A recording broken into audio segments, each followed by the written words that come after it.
Assalamualaikum warahmatullahi wabarakatuh. Perkenalkan, nama saya Halwi Nur Adija. Saya dari UIN Antasari Banjarmasin, Fakultas Usuluddin dan Humaniora, jurusan Psikologi Islam, KPI 20B. Dalam video ini saya akan menjelaskan bagaimana cara membuat dan menulis paragraf yang baik dan benar. Selamat menyaksikan. Oke, di sini saya akan menjelaskan salah satu materi dari mata kuliah Bahasa Indonesia.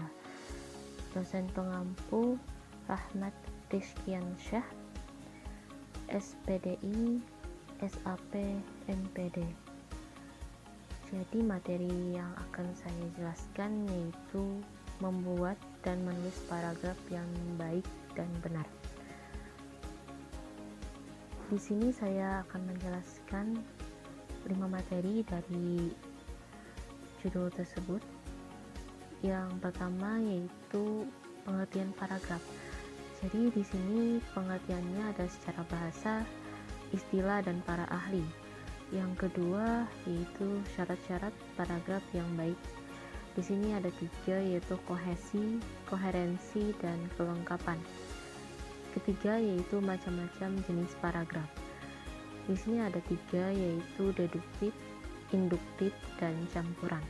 Yang keempat itu unsur-unsur paragraf, ada transisi, kalimat topik, pengembang atau kalimat pengembang, dan kalimat penegas. Dan terakhir yang kelima itu teknik pengembangan paragraf. Di sini terdapat 8 diantaranya teknik pemberian alasan, teknik pemberian contoh, teknik pendefinisian paragraf, dan lain-lain. Langsung saja. Yang pertama yaitu pengertian paragraf secara bahasa dan istilah. Menurut Kamus Besar Bahasa Indonesia, paragraf adalah bagian bab dalam suatu karangan atau alinea, dan secara keseluruhan atau secara istilah, paragraf merupakan kumpulan beberapa kalimat yang saling berhubungan dan membentuk sebuah ide atau gagasan baru atau pokok pikiran. Selain secara bahasa dan juga secara istilah, pengertian paragraf juga ada menurut para ahli. Di antaranya seperti Handayani, beliau menyatakan bahwa paragraf atau alinea adalah serangkaian kalimat yang saling bertalian untuk membuat sebuah gagasan atau ide. Menurut Al-Khadiyah, paragraf merupakan inti penuangan buah pikiran dalam sebuah pikiran. Dalam paragraf terkandung satu unit buah pikiran yang didukung oleh semua kalimat dalam paragraf tersebut, mulai dari kalimat pengenal, kalimat utama atau topik, kalimat-kalimat penjelas, sampai pada kalimat penutup. Yang kedua itu syarat-syarat paragraf yang baik. Di sini ada 3 yaitu kohesi, koherensi, dan kelengkapan. Suatu paragraf dapat dikatakan paragraf yang baik apabila paragraf tersebut memiliki 3 syarat. Syarat pertama adalah kesatuan atau kohesi, yaitu semua kalimat yang membina paragraf secara bersama-sama menyatakan suatu hal atau suatu tema tertentu. Syarat yang kedua adalah koherensi, yaitu kekompakan hubungan antara sebuah kalimat dengan kalimat yang lain yang membentuk suatu paragraf. Yang terakhir itu syarat yang ketiga adalah perkembangan paragraf, yaitu penyusunan atau perincian-perincian gagasan yang membina sebuah paragraf. Ini ada beberapa contoh kohesi dan koherensi. Jadi kohesi ini berdasarkan penandanya dibagi menjadi 2, yaitu kohesi gramatikal dan kohesi leksikal. Kohesi gramatikal adalah unsur-unsur bacaan yang terdiri dari kata atau kalimat yang disusun secara padu dan utuh. Contohnya seperti nama kecil Ki Hajar Dewantara yakni Raden Mas Suwardi Soyaningrat. Ia lahir di Yogyakarta pada tanggal 2 Mei 1889. Kata yang bercetak tebal yaitu ia dan Ki Hajar Dewantara. Kata ia merujuk kepada kata sebelumnya yaitu Ki Hajar Dewantara. Sedangkan kohesi leksikal adalah kepaduan yang dicapai melalui pemilihan kata. Bentuk kohesi leksikal yaitu sinonim, antonim, dan hiponim. Contohnya seperti sebagian orang menganggap membawa telepon seluler ke sekolah diperbolehkan, tetapi banyak juga yang menganggap bahwa membawa telepon seluler itu ke sekolah tidak diperbolehkan. Kata yang bercetak tebal merupakan kata yang memiliki makna yang berbeda, sehingga kalimat tersebut dianggap berlawanan atau antonim. B yaitu koherensi. Koherensi merupakan kekompakan hubungan antara sebuah kalimat dan kalimat yang lain yang membentuk paragraf.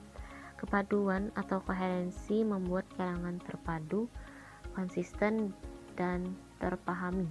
Ada 4 macam cara untuk membangun kepaduan pada suatu paragraf, yaitu dengan pengulangan kata kunci, kata ganti, kata transisi, dan kata paralel. Contoh kalimat koherensi seperti belajarlah dengan giat, kamu bisa meraih cita-cita setinggi langit. Pada kalimat pertama dan kalimat kedua terlihat berbeda, namun kalimat kedua merupakan pendukung gagasan pada kalimat pertama.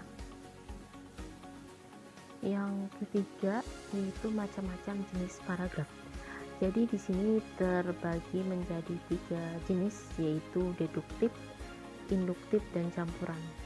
Jadi yang membedakan ketiga paragraf di sini itu adalah letak topik kalimat atau topik paragrafnya. Jadi untuk paragraf deduktif itu adalah paragraf yang mana kalimat topiknya atau topik paragrafnya terletak di awal paragraf. Seperti contoh ini, balon sebenarnya adalah pesawat terbang yang paling sederhana. Balon biasanya terdiri dari kantong bulat yang terbuat dari kertas, sutra, atau kain yang dilapisi karet. Di kantong itu terdapat udara panas dan hidrogen atau helium. Kantong itu dapat diikatkan dengan tali atau jala ke sebuah keranjang untuk membawa penumpang atau barang. Jadi untuk topik paragrafnya terdapat pada kalimat awal, yaitu balon sebenarnya adalah pesawat terbang yang paling sederhana. Yang kedua itu ada contoh paragraf induktif. Jadi paragraf induktif adalah kalimat topiknya terletak di akhir paragraf. Contohnya, semua orang menyadari bahwa bahasa merupakan sarana pengembangan budaya. Tanpa bahasa, sendi-sendi kehidupan akan lemah. Komunikasi tidak lancar, informasi tersendat-sendat. Memang bahasa alat komunikasi yang penting, efektif, dan efisien. Untuk pokok atau topik pada paragraf tersebut terdapat pada akhir paragraf, yaitu memang bahasa alat komunikasi yang penting, efektif, dan efisien. Yang terakhir itu adalah paragraf campuran. Jadi paragraf campuran ini dimana kalimat topiknya terdapat di awal dan di akhir paragraf. Contohnya, dalam kehidupan sehari-hari, manusia tidak dapat dilepaskan dari komunikasi. Kegiatan apapun yang dilakukan manusia pasti menggunakan sarana komunikasi, baik sarana komunikasi yang sederhana maupun yang modern. Kebudayaan dan peradaban manusia tidak akan bisa maju seperti sekarang ini tanpa adanya sarana komunikasi. Topik pada paragraf tersebut terdapat pada awal paragraf dan akhir paragraf, yaitu dalam kehidupan sehari-hari manusia tidak dapat dilepaskan dari komunikasi, dan kebudayaan dan peradaban manusia tidak akan bisa maju seperti sekarang ini tanpa adanya sarana komunikasi. Yang keempat itu ada unsur-unsur paragraf. Di sini terdapat 4 unsur, yaitu transisi, kalimat topik, kalimat pengembang, dan kalimat penegas. Yang pertama itu transisi. Transisi berupa kata maupun kalimat yang merupakan mata rantai penghubung antar paragraf. Jadi transisi ini berfungsi sebagai penghubung jalan pikiran antar paragraf yang satu dan yang lainnya. Dan juga transisi ini bukan unsur yang harus selalu ada. Pengguna transisi tergantung pada pengarang. Apabila sudah dapat menuangkan idenya tanpa bantuan transisi, maka penulis tidak perlu menggunakan transisi lagi. Yang kedua itu ada kalimat topik. Kalimat topik adalah kalimat yang merupakan pokok pembahasan dalam paragraf.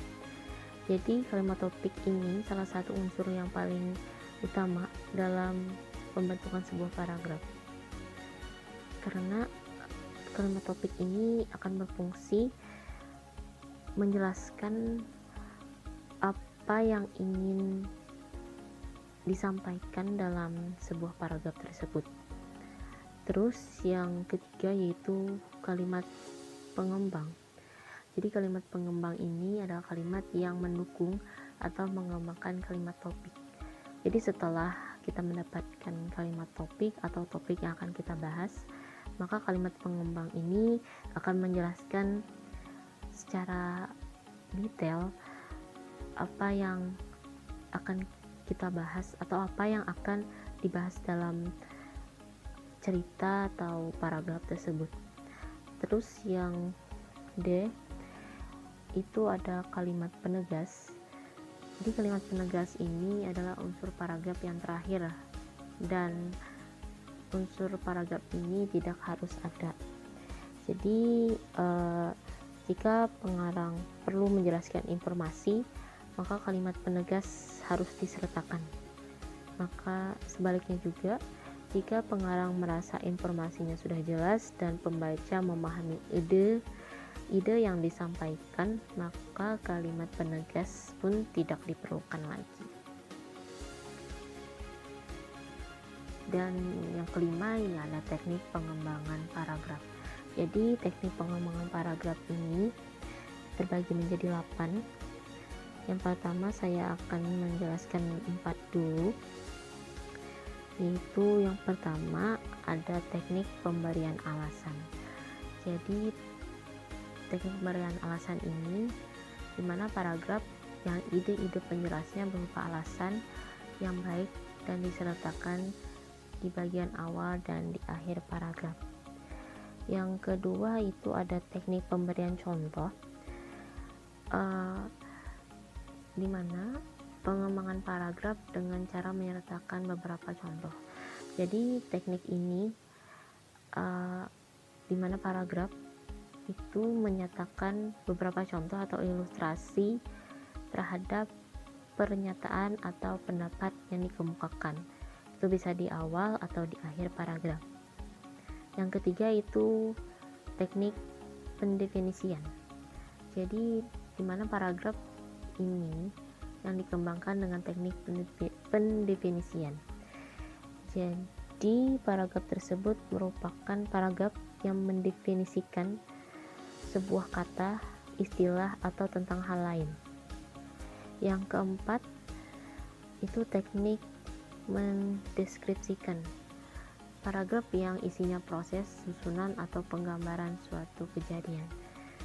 Jadi dalam teknik mendeskripsikan ini, di mana paragraf akan menjelaskan urutan suatu proses atau susunan kejadian dari sebuah teks atau cerita. Yang kelima itu adalah teknik perangkaian sebab akibat, di mana paragraf yang disusun dengan rangkaian hubungan makna sebab dan makna akibat antar kalimat. Jadi dalam paragraf tersebut akan disampaikan sebab terjadinya sebuah kejadian, dan juga diiringi dengan akibat kejadian tersebut. Terus yang keenam itu ada teknik perbandingan, di mana teknik perbandingan itu untuk memperkokoh gagasan atau memecahkan persoalan yang biasa menggunakan teknik-teknik berbahasa atau berpikir. Yang ketujuh itu teknik penguraian. Teknik ini dikembangkan dengan teknik pemutaraan uraian atau pemilihan tentang objek yang dibicarakan. Yang terakhir itu ada teknik pertanyaan, di mana teknik ini pengembangan informasinya dalam satuan paragraf bisa diawali atau diakhiri dengan kalimat pertanyaan. Oke, sampai di situ saja penjelasan saya mengenai membuat dan menulis paragraf yang baik dan benar. Terima kasih telah menonton video yang saya sampaikan. Semoga apa yang saya sampaikan berguna dan bermanfaat bagi kita semua. Terima kasih. Wassalamualaikum warahmatullahi wabarakatuh.